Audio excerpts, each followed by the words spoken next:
إن الحمد لله نحمده ونستعينه ونستغفره ونؤمن به ونتوكل عليه ونعوذ بالله من شرور أنفسنا وسيئات أعمالنا من يهد الله فلا مضل له ومن يضلل فلا هادي له وأشهد أن لا إله إلا الله وحده لا شريك له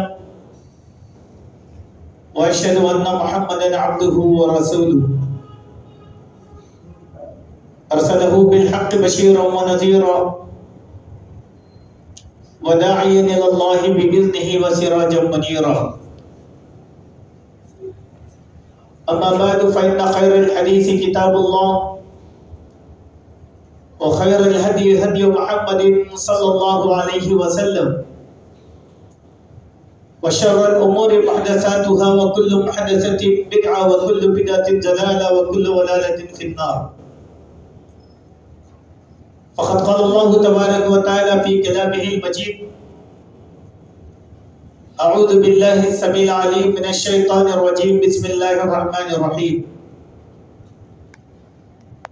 يا أيها الناس اتقوا ربكم الذي خلقكم من نفس واحدة وخلق منها زوجها وبث منهما رجالا كثيرا ونساء واتقوا الله الذي تساءلون به والأرحام إن الله كان عليكم رقيبا. يا أيها الذين آمنوا اتقوا الله وقولوا قولا سديدا يصلح لكم أعمالكم ويغفر لكم ذنوبكم ومن يطع الله ورسوله فقد فاز فوزا عظيما. يا أيها الذين آمنوا اتقوا الله حق تقاته ولا تموتن إلا وأنتم مسلمون. معزز حضرات و خواتین، ہر قسم کی تعریف اللہ سبحانہ و تعالیٰ کے لیے لائق اور زیبا ہے، جو بڑے فضل والا،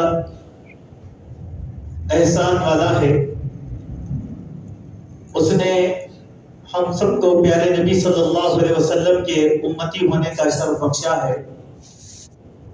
ہمیں چاہیے کہ ہم ہمیشہ اپنے اللہ بزرگ و برتر کی تعریف کرتے رہیں۔ سبحان اللہ و بحمدہ سبحان اللہ العظیم، سبحان اللہ و بحمدہ عدد خلقہ و رضا نفسہ و زینۃ عرشہ ومداد کلماتہ۔ درود و سلام ہو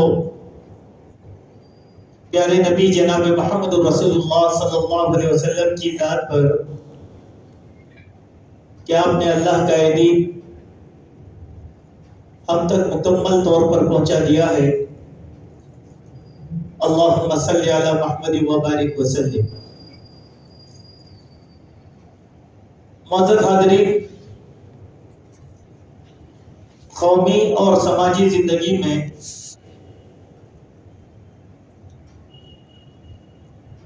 نوجوان طبقے کی بہت ہی اہمیت ہوتی ہے۔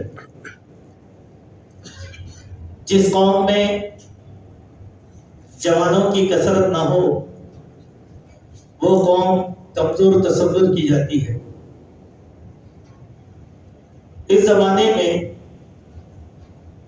کئی ممالک کا تحقیقی جائزہ لیا گیا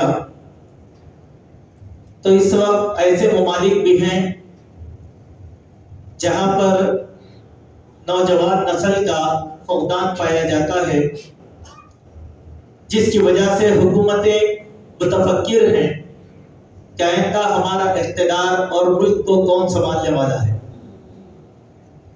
یہی فکر ہر خاندان کی ہوتی ہے، ہر قبیلے کی ہوتی ہے۔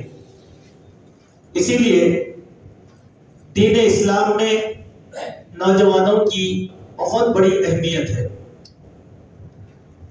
اقبال نے کہا تھا کہ میرا نور بصیرت عام کر دے، پھر ان شاہی بچوں کو بالوں پر دے، خدایا آرزو یہی ہے میری، میرا نور بصیرت عام کر دے۔ قوم کے ہر قائد کو، ہر رہنما کو جوانوں سے متعلق بہت سی باتیں باعث فکر بنی رہی۔ اسی لیے ایک مقام پر اقبال نے کہا تھا کہ اس قوم کو شمشیر کی حاجت نہیں ہوتی اور جس کے جوانوں میں خودی سیرت فولاد۔ جس قوم کے نوجوانوں کی سیرت سب سے اچھی ہو وہ قوم سب سے زیادہ بہادر ہوتی ہے۔ ایک بڑی نظم اقبال نے لکھا تھا کہ تیرے صوفے ہیں افرنگی، تیرے خالی ہے ایرانی، تو اسی میں ایک شعر کہا، لہو مجھ کو رلاتی ہے جوانوں کی تناسا کی، کہ بگڑتے حالات کے ساتھ ساتھ نوجوانوں کی فکر، سوچ میں جو تبدیلیاں آتی ہیں، میں ان تبدیلیوں کو اور نوجوانوں کی سستی، کاہلی اور آرام کی زندگی کو دیکھ کر روتا ہوں اور میرے آنکھوں سے آنسو نکل جاتے ہیں۔ بلا شبہ اقبال ایک بلند نظریے کے مفکر تھے۔ جب انہوں نے یہ بات کہی ہے تو ان کی کئی باتیں قرآن، سنت اور تاریخ کی آئینہ دار ہوتی ہیں۔ آج مغربی تہذیبیں، مغربی تمدن اور جمہوری سیاست اس نظریے کی متحمل ہو چکی ہیں کہ نوجوانوں کو حالات سے بے خبر کر کے ایسی پرتعیش زندگی دی جائے کہ ان کو حالات کی خبر نہ ہو۔ اسی لیے آپ دیکھیں گے کہ حکومت کی طرف کوئی نظر نہ ڈالے، اسی لیے جمہوری حکومتوں میں ہر ذات اور ہر طبقہ، ہر مذہب اپنے نوجوانوں کو تشدد کی طرف مائل کر چکا ہے اور ان کی سوچ انتہائی غلط بنائی جا رہی ہے۔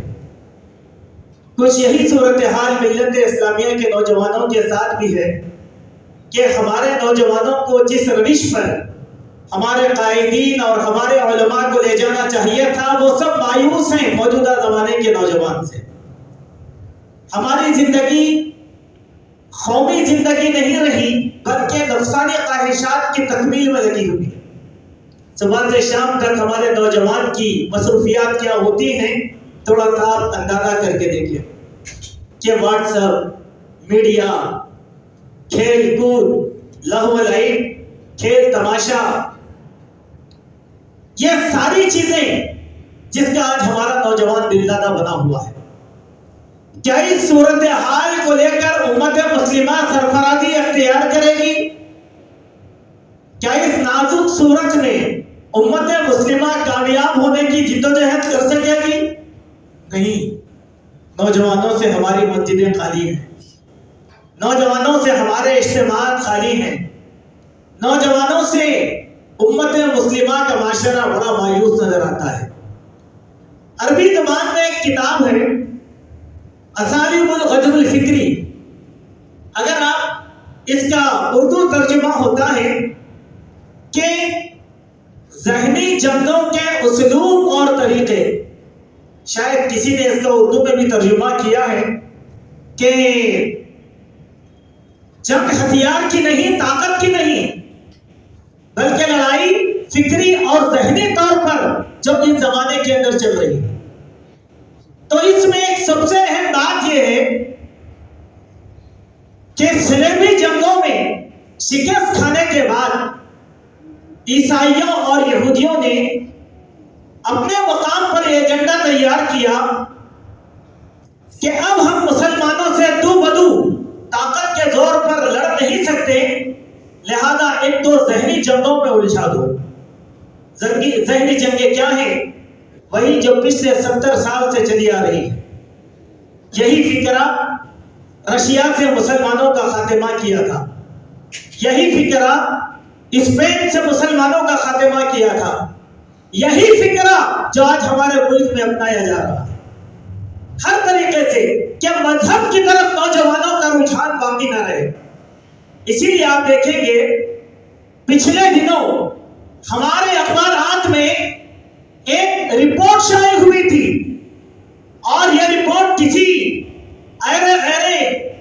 غیر معتبر ادارے سے نہیں بلکہ مسلمانوں کے معتبر ادارے مسلم پرسنل لا بورڈ کی ایک رپورٹ اخبارات میں شائع کروائی گئی. اس میں ذکر کیا گیا کہ ہندوستان میں مسلم نوجوانوں میں 45% مذہب کا رجحان کم ہوتا نظر آ رہا ہے.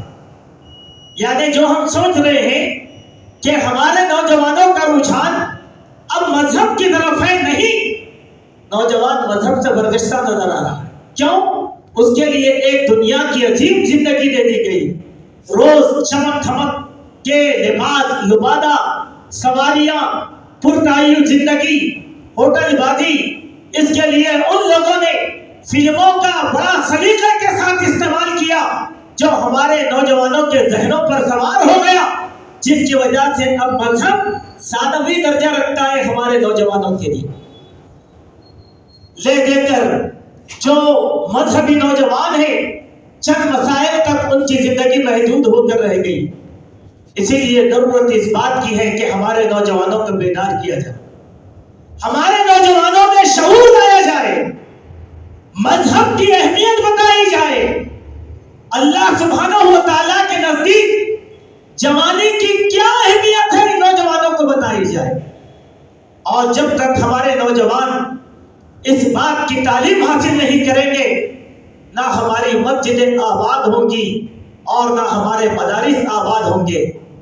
میں اپنے دلائل شروع کرنے سے پہلے ایک بات آپ کے سامنے رکھنا چاہتا ہوں. خود ہمارے ملک کے سیاسی حالات کو آپ اپنے پیش نظر رکھیں. آپ کو اندازہ ہوگا کہ کس قدر مایوسی آج ہماری قوم میں پائی جاتی ہے کہ ہم ہر چیز سے کمپرومائز کرنے کے لیے تیار ہو گئے، یہاں تک کہ اللہ کا گھر، عبادت خانوں سے تک ہم اتحاد کرنے کے لیے تیار ہو گئے. کیا کہا ہم نے؟ ہمارے پاس ایک بات بتائی گئی کہ صبر کا دامن نہ چھوڑے، اللہ پر بھروسہ رکھے. یہ حقیقی بات ہے، ایمان اور عقیدے کی بات ہے، لیکن کہیں نہ کہیں یہ بزدلی اور کم ہمتی اور پستی کی بھی بات ہے. دونوں چیزیں ہم لوگوں کو سوچنا چاہیے. ہم اس طریقے سے ذہنی غلام بنا دیے گئے کہ اب ہمارے پاس سوائے ان دو جملوں کی اور کوئی چیز باقی نہیں رہی. اسی لیے ہم یہ سوچتے ہیں کہ ان حالات سے ہمارا کیا واسطہ، میرے بیوی بچے، میرا گھر بار سلامت رہے، بس یہی چیز. مذہب کہیں پر چلا جائے، دین کہیں پر چلا جائے، قوم کسی بھی طریقے سے زندگی گزارے. اسی لیے میرے مومن بھائیوں، آج ہم نے کہ ہر باپ کے لیے ضروری ہے کہ وہ اپنے اولاد کی جوانی کی فکر کرے اور اس کی جوانی کو اللہ کے گھروں اور اللہ کے دین سے وابستہ کرے. یہی چیز ہمارے جسم و جان میں شعور پیدا کرنے والی اور طاقت پیدا کرنے والی ہے. چنانچہ کچھ مثالیں میں آپ کے سامنے دینا چاہتا ہوں کہ اللہ کے پیارے نبی جناب محمد رسول اللہ صلی اللہ علیہ وسلم کا بھی ایک عہد شباب تھا. آپ صلی اللہ علیہ وسلم کا ایک عہد شباب تھا، اور وہ عہد شباب ایسا نہیں تھا جیسے کہ آج ہمارے نوجوان چلے آ رہے ہیں. عمومی طور پر ہمیں یہ سکھایا جاتا ہے کہ 40 سال سے لے کر 63 سال 23 سالہ زندگی دور نبوت ہے. اسی لیے ہمارے نوجوان اللہ کے نبی کو 40 سال سے پڑھنا شروع کرتے ہیں، لیکن وہ اللہ کے نبی صلی اللہ علیہ وسلم کی زندگی کا وہ حصہ فراموش کر لیتے ہیں جو حصہ نبوت کے لیے تمہید یا نبوت کی بنیاد تھی. جوانی میں آپ صلی اللہ علیہ وسلم پیکر اخلاق بنائے گئے. جوانی میں لوگوں نے آپ کو صادق امین کا خطاب دے رکھا تھا. جوانی کے دنوں میں بڑے بڑے سردار آپ سے مشورہ کیا کرتے تھے. جوانی کے دنوں میں آپ صلی اللہ علیہ وسلم کی بات میں اتنا وزن تھا کہ مکے کا ہر سردار آپ کی بات کو تسلیم کرتا تھا. چنانچہ آپ دیکھیں کہ آپ صلی اللہ علیہ وسلم کے کچھ واقعات سرسری طور پر میں آپ کے سامنے رکھتا ہوں. پہلا واقعہ یہ ہے کہ جب آپ صلی اللہ علیہ وسلم کو تاج نبوت سے سرفراز کیا گیا 40 سال کی عمر آپ کی ہوئی، غار حرا میں جبرائیل سے ملاقات ہوئی، آپ گھبرا گئے، خدیجہ الکبریٰ سے آ کر اپنی بیوی سے اپنی پریشانیاں بیان فرمائی، تو حضرت خدیجہ نے جو الفاظ میں آپ کو دلاسا دیا، یہ اللہ کے نبی صلی اللہ علیہ وسلم کی جوانی کا خلاصہ ہے۔